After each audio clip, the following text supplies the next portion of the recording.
Hi there, P6 students. Welcome to the new week and a new video from your English teachers. In this week, we're going to talk about the writing of explanation texts.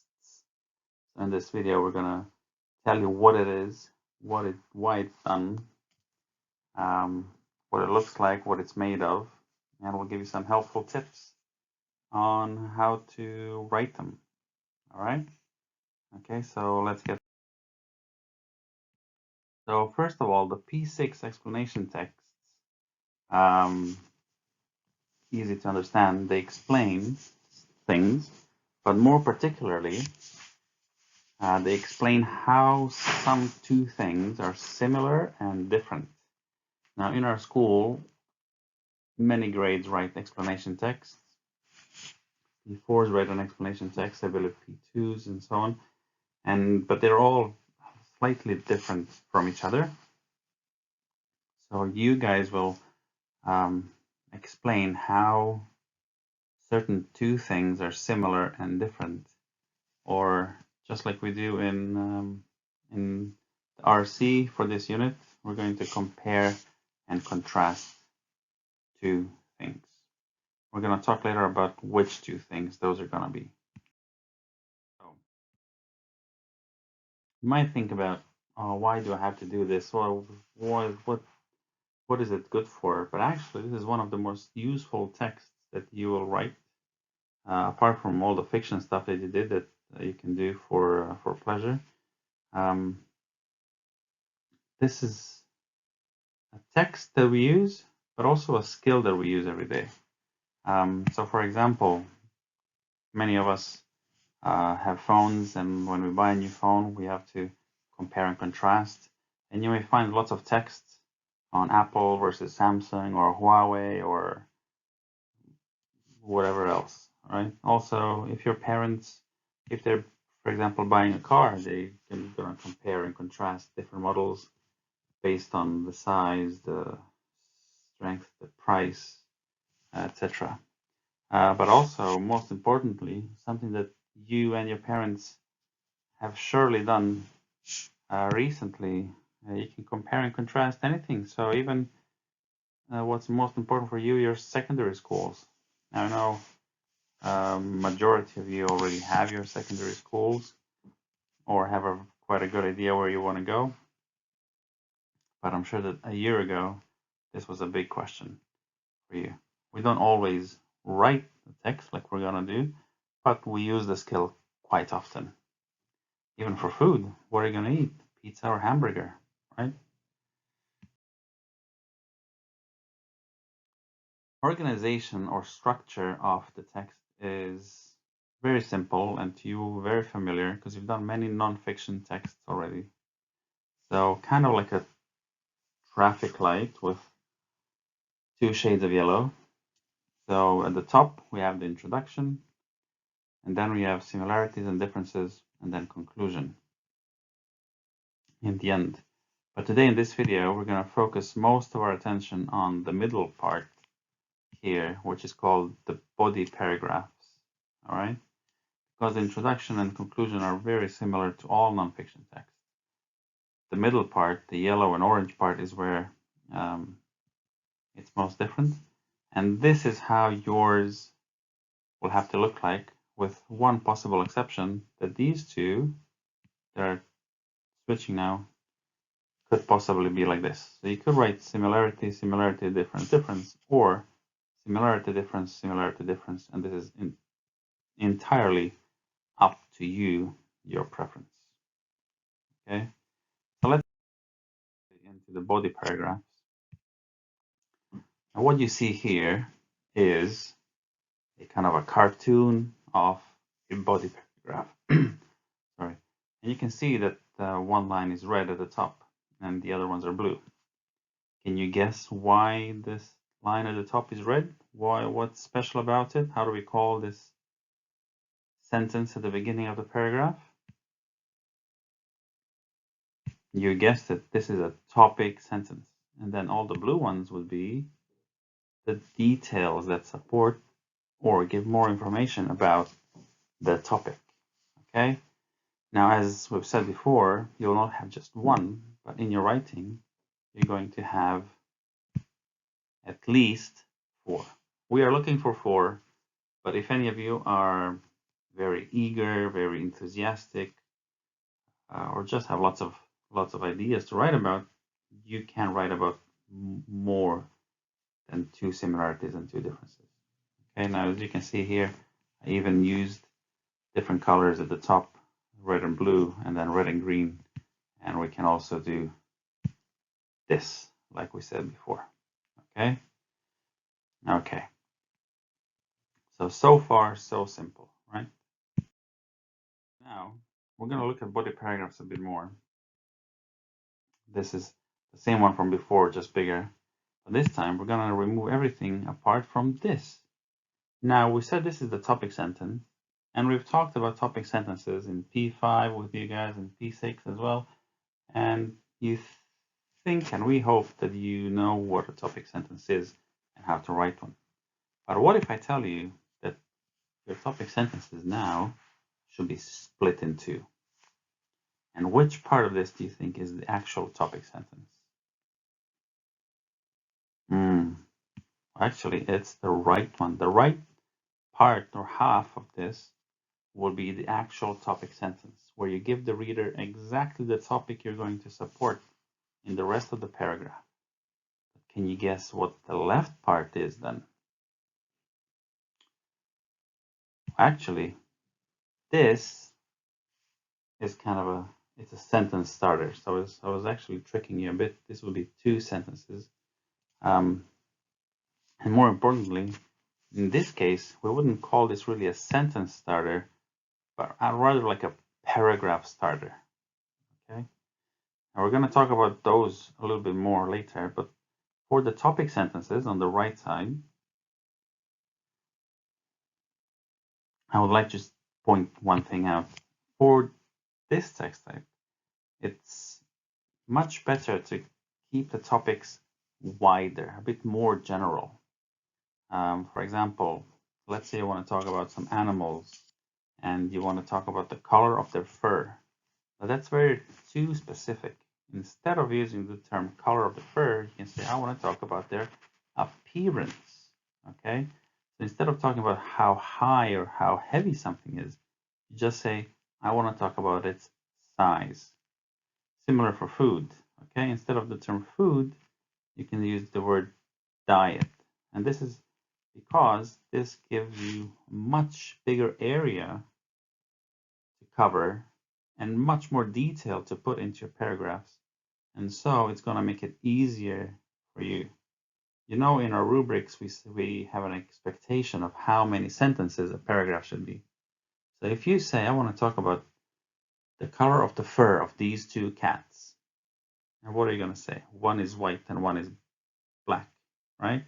Where are the other sentences? However, if you say, I want to talk about their appearance, then you can also include the color of their fur or the color of their eyes or the size of their tail and so on and so on. Or you can talk about the variety of color and so on. Okay, this is very important and to do and a very good skill to have. But it mostly it changes how you think about things. Okay. So let's talk about the sentence or paragraph starters. They have an important role, which is kind of a threefold. So as you can see, they are like a topic sentence for the structure. Okay, so they show the reader if you're talking about the similarity or difference, most importantly. They make it easier for the reader to follow or skim a text. So especially teachers, especially for example, when I read your text, I'm going to just skim it. I'm going to read the topic, the title, and then I'm going to look at the first sentences in each of your paragraphs, kind of get an idea of how you structured it and what you're talking about. So a good sentence starter can make this much easier for me. Even if you're not writing for teachers, I suggest you pretend you're writing for someone who has no idea about the topic you're writing about, because you have to explain it, right? So pretend you're writing to someone who knows much less about the topic than you do, okay? In that case, what usually happens, experienced readers, skim the text, get a general idea of what's going on, and then they look into the details. That's where the sentence or paragraph starters really, really work well. Also, there's a chance for you to express how strongly you feel about something. Hopefully, you will not just write about any similarity or any difference you think about. Hopefully, you will, when you plan, you'll organize your thoughts and think about what's the most important thing to work on, most important thing to tell the reader. And then in your sentence starter, you can mention that as well. Okay, so we have a few examples here.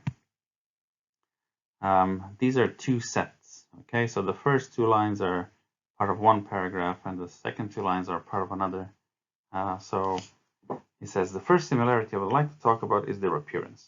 Both instruments have a similar color and shape. Okay, now see here, I used the trick I mentioned before. When I talk about appearance in the first part, then I can expand it and talk about both color and shape in the second part. Okay.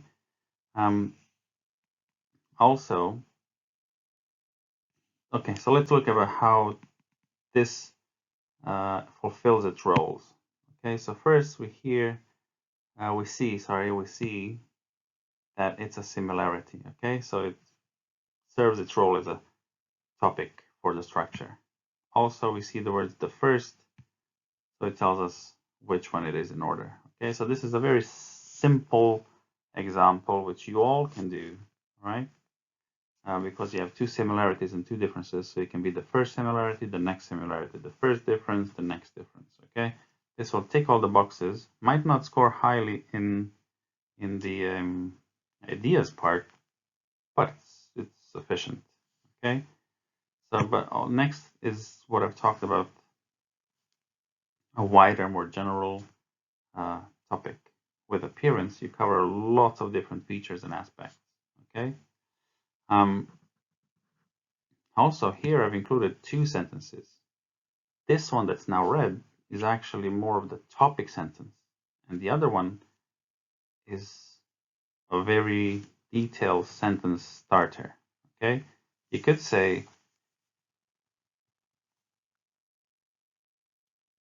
the first similarity I would like to talk about is their appearance, and then go to all the details. Say one is like this, the other one's like that. Okay, or they're both red, or they're both triangular, or whatever it is. Okay, but I would suggest, if you want to make your writing a little bit better, that you go with the two-sentence scenario like I did here. Okay. Now, also in the second example, the most important difference in my view is their diet. Although they are both carnivores, they prey on very different animals. Okay, so again, here, this fulfills two roles: how strongly you feel about something and what you're talking about. And then this is the general topic, their diet, and then the extra topic sentence. Okay, now as I said, you don't have to go with two sentences to begin your paragraph, but if you want to score very highly in the ideas section, then you would do that. Okay, one more thing I want to talk about or highlight here is that here I say these are differences, but I start the paragraph with the word both. Okay, now this is maybe a bit more advanced, but there is also the connective here, although, which is an opposite one. So it is possible. This is another word for but. Okay. So if you want to try this kind of sentence structure, please go ahead, and it can only be good for you. Okay, so we kind of have an idea of what the text should look like, and how to write the paragraphs, and how to start the paragraphs. I will probably try to make a selection of sentence starters that we're going to share with you in Google Classroom as well. But now let's talk about how you're going to choose your topic. Okay. We're going to allow you to write about anything you want. Okay. So regardless of what it is, you can write about anything you want. But try to make sure that it's something that you're very familiar with, something you're good at, or something that you're really interested in and want to learn more about. So it could be about something that you learned from school already, or outside of school that you know very, very well. It could be something that's your hobby and you're still discovering, but you're really interested in it. Okay, and this approach will then be better for everyone because you'll just find it more interesting rather than writing about something that you don't like. Okay, what you should not do is choose something that you only choose because your friends are writing about it, or something that someone else has recommended, whether it's your parents or whoever else, but you don't really like it, you don't really enjoy that.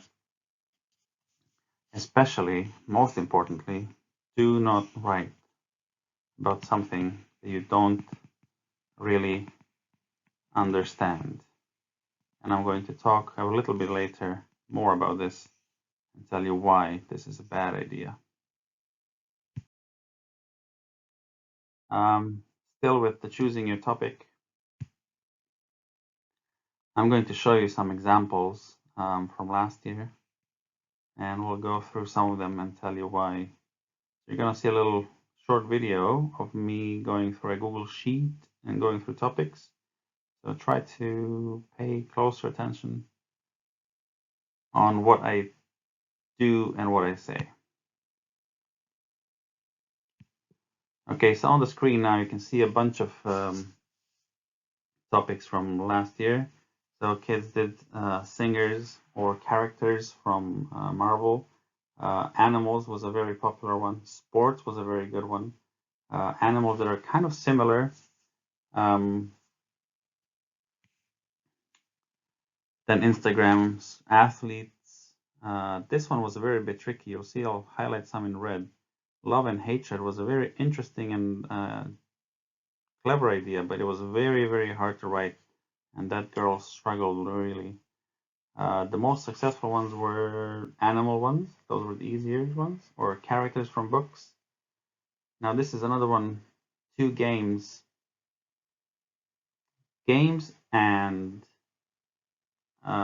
technology were proved very, very hard for everyone to explain really well. That's why I would not like you to try and work on something that you don't really understand, because it's going to be very hard. You can see some students chose to write about famous people. Hobbies like art and music also proved hard. So technology you can write about in general, like here, computer versus mobile phone. But when you go into specifics like Samsung Galaxy 100 versus iPhone a million, then it gets really, really hard because you have to talk about specific technological issues which you might not understand, that I don't even understand. But as you can see here, there's lots of people being compared, lots of sports, lots of animals, lots of hobbies. You can see Baki last year compared his two teachers. Comparing hobbies like dancing and singing is a bit hard because they're kind of abstract. Alves decided to do two compositions. And here, this one, the last one, Xiaomi Black Shark, something that was a very, very difficult one. Okay, so you're free to choose whatever topic you want, but just try to be clever. Interesting, but easy for you to do. Okay.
And now, once you choose your topic, and I'd just like to reiterate the importance of you being able to explain this. Okay, so I'll keep saying this. You are writing, pretending to write for someone who knows much less than you do. And this will be true if you write about some Korean boy bands or some apps that you may use that we teachers don't use. You will be the expert because we do not know as much as you do about those things. So for you to explain it, you really need to understand it well, okay? Because we will question things you write. We will question your topics. And you have to be able to explain them properly. Now, organizing your ideas after you choose your topic or before you choose your topic, while you're thinking about ideas, there are certain ways you can organize your thoughts, okay? First of all, there's a simple table with columns, and you can write similarities in one column, differences in the other, or you can choose a topic. For example, I want to talk, maybe I'll write these two animals, and then what are the good points, what are the bad points? It could be interesting but hard, or it could be boring but easy, and so on. My personal favorite is a mind map, okay? Just because I like the look of it, it's much more easier to see all your ideas at once. So you could write your topic. You could just write Unit 3 writing, and then idea 1, cat versus dogs. Idea 2, umbrellas versus raincoats. Idea 3, Mrs. Orchard versus Miss Lie, or whatever. Or you can write cats and dogs as the topic, and then idea 1 can be size or appearance. Idea 2 can be diet. Idea 3 can be training, and so on. Okay, and finally, the actual diagram made for comparing and contrasting, called the Venn diagram, where in one circle you write about topic A, things that are different. In the other, topic B, things that are different. And in the middle, you would write about things that are the same. So in the middle is the same, and then this is different, and this is different. Obviously, we won't be checking this. This is just for yourself to help you, so you can choose whatever form you like, one of these three or some other ones that you like. It's totally up to you, but we just wanted to help you out a little bit and give you some ideas. Now, this is the end of the slide. Just a reminder of what you need to do from today onwards. For now, just think about the different topics you would consider about writing. Some of you may probably know right away what you want to write about. Some of you might have a few ideas, and some of you might not have any ideas. So you can think about it. You can talk about it with your parents or your friends or your classmates. You can Google it. Again, find something that's interesting to you, whatever it is, whether it's a sport or food or a hobby or books or movies or instruments or really whatever you want. Okay. And then soon in the coming weeks, we're going to upload files into your Google Classroom, maybe along with this video, maybe a week after, we'll see, where we will ask you to write down your topics, just like what I showed you earlier from last year. Teachers will check those, and if there are any issues, any problems, we're going to contact those students and tell them why we are concerned and ask them if we're going to talk about the problem, if there is any problem. When everything is okay, we will ask you again a week from now or two to submit a brief plan with only the main points. So we might ask you what your topic is, and what are two differences in just one sentence, what are the two similarities in just one sentence. For your last unit, the book review, some of you confused the plan with the first draft. So the plan is very brief, just like a sketch. And then after that's okayed, after we're sure that you have the right ideas, you really know what you want to talk about, and it all checks up, then you're going to continue with the last part and write your first draft and second draft and so on and so on. Okay, so I hope you like this topic. I think it's very interesting and very good for you. I certainly enjoy reading about lots of the stuff that you guys care about. And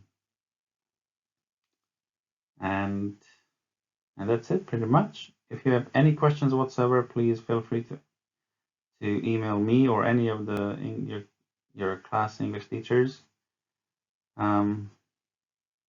through email or Google Classroom, even through Google Meet if you like. All right, that's all for now. Enjoy the work. Thank you very much. Bye-bye.